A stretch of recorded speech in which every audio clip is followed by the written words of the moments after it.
रुद्र शान से बोलता है, ये तेरा गुनहगार है, इसे जो सजा देना है तू दे सकता है। ये बोलकर रुद्र पेपर लेकर वहां से चला जाता है। शान गुस्से में अमित को देखने लगता है। अमित शान का गुस्सा देखकर उसे रिक्वेस्ट करते हुए बोलता है, मुझे माफ कर दीजिए। आपको अगर संजना चाहिए तो आप उसे अपनी बना सकते हैं। मैं बीच में नहीं आऊंगा। शान उसकी बात सुनकर अपनी आंखें बंद कर लेता है। उसकी आंखों के सामने संजना का चेहरा घूमने लगता है, जिसमें संजना रो रही थी जब अमित ने उसे मारा था। शान फिर गुस्से में अपनी आंखें खोलता है और अमित के पास आकर टेबल पर रखा फ्लावर बास उठाकर अमित के सर पे फोड़ देता है। वास लगते ही अमित के सर से खून निकलने लगता है। उसकी चीख पूरे कमरे में गूंज उठती है। कमरे में मौजूद गार्ड ये देखकर सन्न रह जाते हैं। शान फिर अमित पर चिल्लाते हुए बोलता है, तेरी हिम्मत कैसे हुई मेरी संजना पर हाथ उठाने की। अमित डर से शान को ही देख रहा था। शान अपना जूता अमित के चेहरे पर रखकर उसे मारने लगता है। अमित उसका पैर पकड़कर उसे गिराने की कोशिश करता है, पर वह नाकाम हो जाता है। शान उसके हाथ पर जोर से एक लात मारता है और उसके हाथ की उंगलियों को अपने जूते से जोर से मसल देता है, जिससे फिर से अमित की चीखें उस कमरे में गूंजने लगती है। शान कुछ देर के बाद अमित का कॉलर पकड़कर उसे खड़ा करता है और उसके दोनों हाथ पकड़कर पीछे की तरफ मोड़ देता है। अमित बुरी तरह से चीख रहा था, पर शान पर उसके चीखने का कोई असर नहीं हो रहा था। वह अमित को जान से मार देना चाहता था। शान अपना गन निकालकर लोड करते हुए बोलता है, बहुत चिल्लिया तूने, पर अब तू मरेगा। मैं तेरी जान ले लूंगा, लेकिन इतनी आसान मौत भी मैं तुझे नहीं देना चाहता। मैं चाहता हूँ तुझे संजना अपने हाथों से मारे, लेकिन जब तक मेरी संजना पहले की तरह ठीक नहीं हो जाती, तब तक मैं तुझे इतना तड़पाऊंगा कि तू सोच भी नहीं सकता। वे दर्द तू कभी सहन नहीं कर पाएगा। तू मौत की भीख मांगेगा, पर तुझे मौत नसीब नहीं होगा। ये बोलकर वे गार्ड की तरफ देखता है। गार्ड एक इंजेक्शन लाकर शान के हाथ में रख देता है। अमित उस इंजेक्शन को देखकर डरते हुए बोलता है, ये किस चीज का इंजेक्शन है। शान गुस्से में बोलता है, तुमने मेरी संजना को बहुत ही तकलीफ पहुंचाया है, बहुत दर्द दिया है उसे, पर उससे ज्यादा अब दर्द तुम सहन करोगे। तुम्हें पता है, इस इंजेक्शन के लगाने के थोड़ी देर बाद ही तुम्हारे शरीर में भयंकर दर्द होने लगेगा और वे दर्द इतना भयानक होगा कि तुम सहन नहीं कर पाओगे, पर तुम्हें सहन करना पड़ेगा। तुम्हें पता है, उस दर्द में तुम बहुत ही तड़पोगे, मौत की भीख मांगोगे, पर तुम्हें मौत भी नहीं आएगी। अमित शान की बात सुनकर डरते हुए बोलता है, नहीं शान, तुम ऐसा नहीं कर सकते। मुझे माफ कर दो। मैं तुमसे वादा करता हूँ कि मैं इस देश को छोड़कर हमेशा के लिए वापस इंडिया चला जाऊंगा। अब कभी भी दोबारा यहाँ लौटकर नहीं आऊंगा। प्लीज मुझे माफ कर दो, प्लीज। इतना बोलकर वे रोने लगता है। शान उसे रोता हुआ देखकर अपने दांत पीसते हुए बोलता है, मेरी संजना ने भी ऐसे ही आंसू बहाए होंगे तुम्हारे सामने। वे भी तुमसे रिक्वेस्ट कर रही होगी उसे छोड़ देने के लिए, लेकिन तुम्हें उस पर दया आई नहीं आई होगी ना। तो मैं तुम्हें कैसे छोड़ दूं। मैं तुम्हें अब बिल्कुल भी नहीं छोड़ सकता। ये बोलकर वे अपने दो आदमियों की तरफ इशारा करता है। वे दोनों आदमी आकर अमित का हाथ पकड़ लेते हैं। शान फिर अमित के पास आकर उसका बाजू पकड़कर वे इंजेक्शन उसके हाथों में लगा देता है, जिससे अमित की चीखें निकलने लगती है। वे चीख इतनी जोर की थी कि पूरे घर में उसकी आवाज गूंजने लगती है। शान उन आदमियों की तरफ देखकर बोलता है, इसे ले जाओ यहाँ से। दोनों आदमी फिर अमित को वहां से ले जाते हैं। अमित को सजा देने के बाद शान हॉस्पिटल में वापस आ जाता है। वे फिर ऑपरेशन रूम की तरफ देखता है। एक नर्स ऑपरेशन रूम के बाहर आती है। शान नर्स से सवाल करता है, संजना कैसी है, क्या मैं उसे मिल सकता हूँ। नर्स बोलती है, जी, संजना मैडम को तो हमने दूसरे कमरे में शिफ्ट कर दिया है। शान बोलता है, कौन से कमरे में। नर्स बोलती है, वीआईपी कमरे में हमने उन्हें शिफ्ट किया है, आप वहाँ उनसे मिल सकते हैं। शान ये सुनकर तुरंत वीआईपी कमरे की तरफ चला जाता है। कमरे का दरवाजा बाहर से लगा हुआ था। शान दरवाजा खोलकर सीधा अंदर चला जाता है। अंदर श्रेया संजना के पास बैठी हुई थी और संजना उसे सब कुछ बता रही थी। वहीं रुद्र भी सोफे पर बैठा संजना और श्रेया को देख रहा था। संजना और श्रेया अचानक से दरवाजा खुलने से दरवाजे की तरफ देखने लगती हैं। शान फौरन कमरे के अंदर आता है। शान को अपने सामने देखकर संजना के होठों पर मुस्कुराहट आ जाती है। वे उठने की कोशिश करने लगती है, पर शान जल्दी से उसके पास आकर उसका दोनों कंधा पकड़कर उसे वापस लेटाते हुए बोलता है, अभी नहीं, अभी हाथ में ड्रिप लगी है ना, अभी उठोगी तो दर्द होगा, अभी लेटी रहो, मैं यहीं हूँ तुम्हारे पास। अब कहीं नहीं जाऊंगा तुम्हें छोड़कर। शान की बात सुनकर संजना की आंखें भर आती है। शान उसके आंसू पोंछते हुए बोलता है, नहीं बेबी, अब मुझे तुम्हारी आंखों में बिल्कुल भी आंसू नहीं दिखना चाहिए, वरना मैं तुमसे नाराज हो जाऊंगा। संजना बोलती है, पर अमित। संजना अपनी बात पूरी कर पाती तभी शान उसके होठों पर अपनी उंगली रखकर मुस्कुराते हुए बोलता है, अब उस अमित की तुम चिंता बिल्कुल भी मत करो, उसे मैंने सजा दे दिया है। बाकी की सजा तुम ठीक हो जाने पर उसे दे देना, पर पहले तुम ठीक हो जाओ, आगे की बात हम बाद में करेंगे। संजना उसकी बात सुनकर मुस्कुरा देती है। एक हफ्ते बाद संजना रुद्र के मेंशन में रहने लगी थी। उसके लिए शान ने अलग कमरा बनवाया था। कमरे में सारी चीजें उपलब्ध थी और वे कमरा दिखने में बेहद खूबसूरत था। शान ने घर में सबको बोल दिया था कि वे संजना से प्यार करता है और शादी करेगा तो उससे ही करेगा। वहीं संजना के साथ जो भी हुआ था वे सब भी सारे घर के सदस्यों को पता चल गया था। दादाजी ने खास शान से कहा था कि जब तक उसकी और संजना की शादी नहीं हो जाती तब तक संजना और उसे अलग कमरे में ही रहना पड़ेगा। शान संजना के कमरे में आता है। संजना बेड पर बैठी किताब पढ़ रही थी। शान उसके पास आकर किताब उसके हाथ से लेकर टेबल पर रखते हुए बोलता है, क्या पढ़ रही हो? जब देखो हर वक्त पढ़ती रहती हो। संजना बोलती है, तो और क्या करूं? शान उसका हाथ पकड़कर प्यार से बोलता है, मुझे देखो, मुझसे प्यार भरी बातें करो जिसे सुनने के लिए मैं हमेशा से तरसता आया हूँ और तुम्हारे मुंह से वे 3 शब्द भी सुनना चाहता हूँ। संजना मुस्कुराकर बोलती है, कौन सा 3 शब्द? शान बोलता है, आई लव यू। संजना बोलती है, अच्छा तो तुम्हें मेरे मुंह से ये सुनना है? संजना जानबूझकर उसे परेशान करने के लिए बोलती है, नहीं, अभी मेरा मूड नहीं है। शान बोलता है, तो तुम्हारा मूड कब बनेगा? मुझे एक टाइम बता दो, मैं उस वक्त आ जाऊंगा तुम्हारे मुंह से सुनने के लिए। संजना उसकी बात सुनकर हंसने लगती है। शान उसका हाथ पकड़कर उसे अपने करीब खींच लेता है और उसकी आंखों में देखते हुए बोलता है, तुम्हें अगर मुझे परेशान करना है ना, तो तुम्हारे पास पूरी जिंदगी है मुझे परेशान करने के लिए, क्योंकि अब मैं तुम्हें कभी भी खुद से दूर नहीं जाने दूंगा Sanjana. I love you so much. Sanjana उसकी बात सुनकर मुस्कुराते हुए उसके गले लगकर बोलती है, आई लव यू टू शान। संजना के मुंह से आई लव यू सुनकर शान के होठों पर बड़ी सी मुस्कुराहट आ जाती है। वे और कसकर उसे अपनी बाहों में भर लेता है। तभी श्रेया शान का कान पकड़ लेती है, जिससे शान की चीख निकल पड़ती है। वे फिर जल्दी से संजना से अलग होता है और श्रेया की तरफ देखता है। श्रेया अपने कमर पर हाथ रखकर गुस्से में उन दोनों को घूर रही थी। वहीं श्रेया के पीछे रुद्र, नैना और श्लोक भी खड़े थे। दादाजी ने नैना और श्लोक को घर पर ही बुला लिया था, क्योंकि 2 दिन के बाद संजना और शान की सगाई की डेट निकली थी और फिर उसके 1 हफ्ते के बाद उन दोनों की शादी होने वाली थी।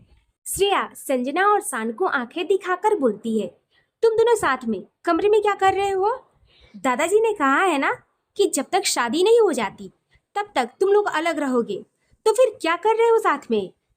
संजना श्रेया की बात सुनकर झेप जाती है और उसे अपनी नजरें चुराने लगती है। श्रेया को ये देखकर मन ही मन हंसी आ रही थी, पर वे गुस्सा होने का नाटक कर रही थी। शान फिर बेड से उठते हुए बोलता है, भाभी, दादाजी ने ये कैसी शर्त रख दी है? एक तो कितनी मुश्किल से मुझे संजना मिली है और उन्होंने हमें अलग रहने का बोल दिया है। मैं तो बस संजना के मुंह से आई लव यू सुनने के लिए इस कमरे में आया था।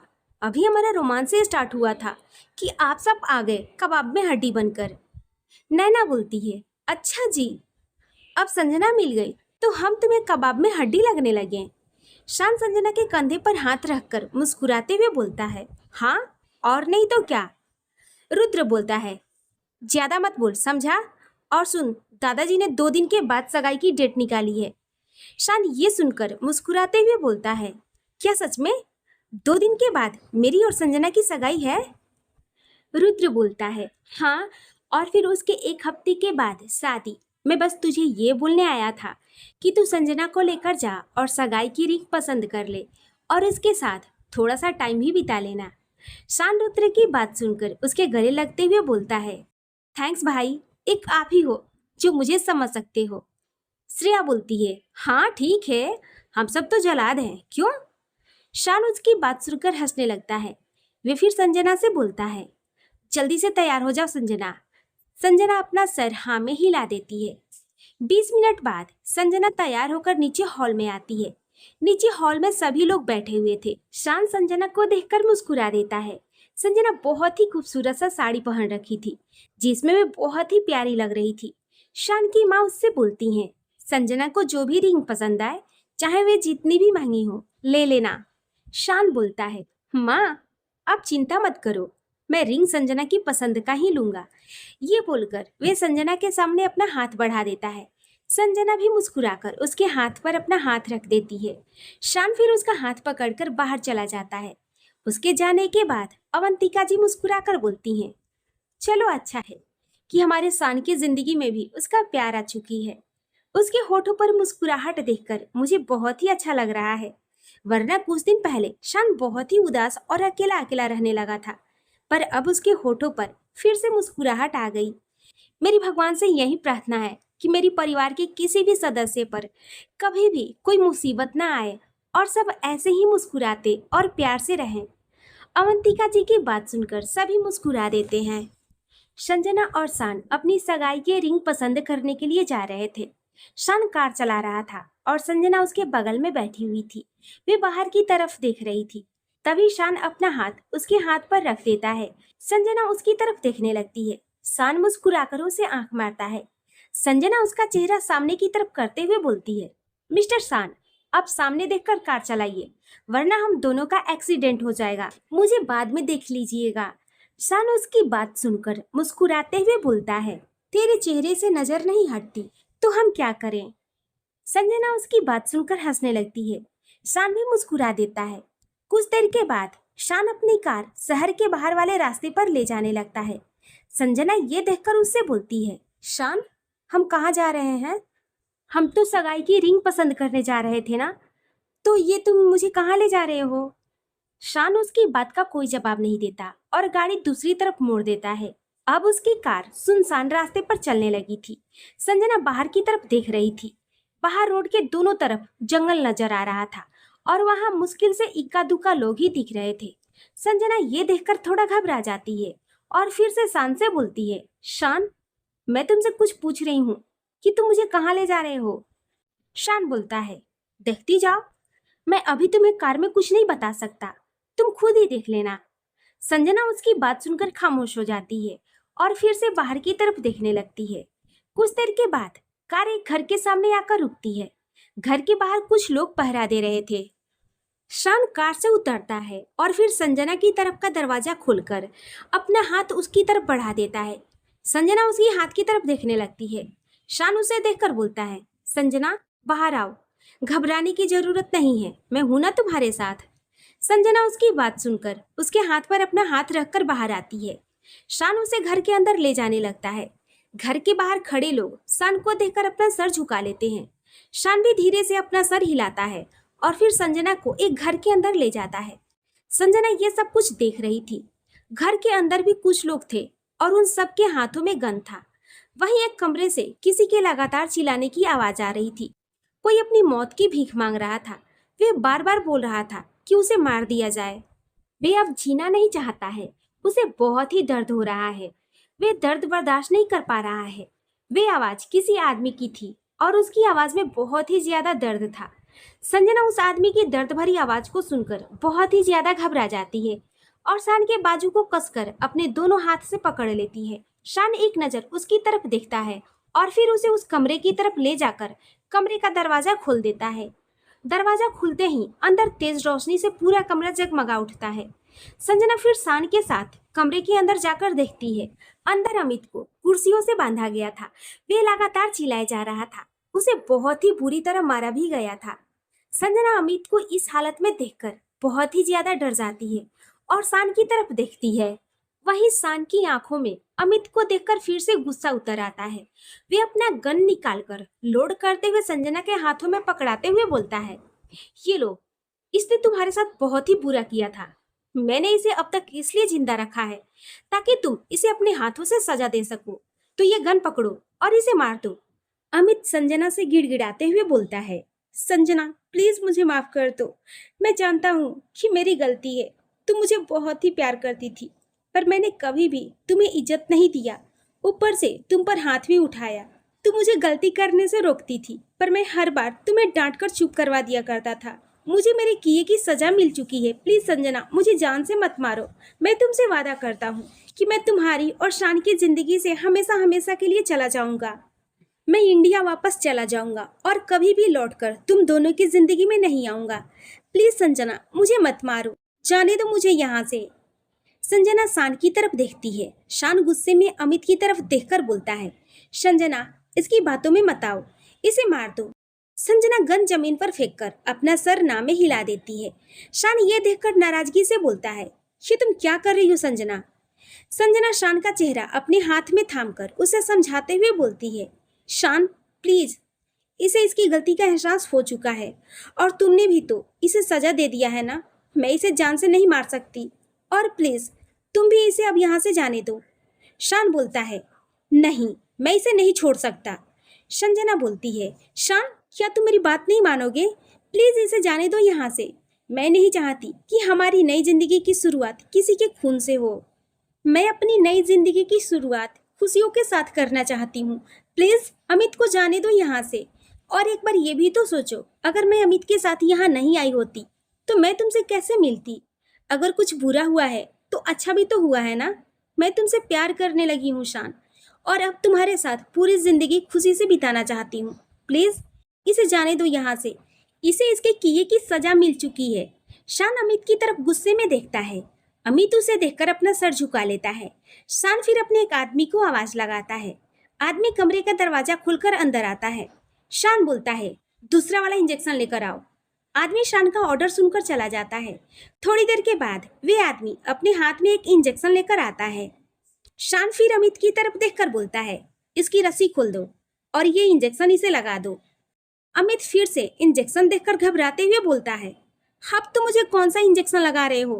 प्लीज मुझे मत मारो, मैंने कहा ना, मैं तुम्हारी और संजना की जिंदगी से चला जाऊंगा।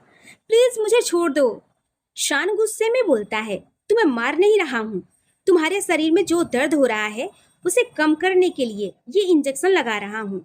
ये इंजेक्शन लगाते ही तुम्हारे शरीर में जो दर्द हो रहा है वे पूरी तरह से ठीक हो जाएगा और फिर तुम चुपचाप से इंडिया वापस चले जाना। और अगर दोबारा तुम मुझे इस शहर में दिख गए ना तो मेरे आदमी उसी समय तुम्हें गोली मार देंगे। अमित शान की बात सुनकर अपना सर हिला देता है। शान का आदमी अमित की रस्सियों को खोल देता है और उसके शरीर में इंजेक्शन लगा देता है। कुछ ही देर में अमित के शरीर में जो असहनीय दर्द हो रहा था वे अब पूरी तरह से खत्म हो चुका था। अमित जल्दी से उठते हुए शान और संजना के सामने अपना हाथ जोड़कर बोलता है, थैंक यू तुम दोनों का, तुम दोनों ने मुझे माफ कर दिया। अब मैं हमेशा हमेशा के लिए यहाँ से जा रहा हूँ और अब कभी भी तुम लोगों के जिंदगी में लौटकर वापस नहीं आऊंगा। फिर संजना की तरफ देखकर बोलता है, एक आखिरी बार तुमसे माफी मांग रहा हूँ संजना, आई एम सॉरी, मैं कभी भी तुम्हारे लायक था ही नहीं। तुम शान के साथ हमेशा खुश रहो, यही मेरी दुआ है। संजना धीरे से अपनी सर हाँ में हिला देती है। अमित फिर हमेशा हमेशा के लिए उन दोनों की जिंदगी से चला जाता है।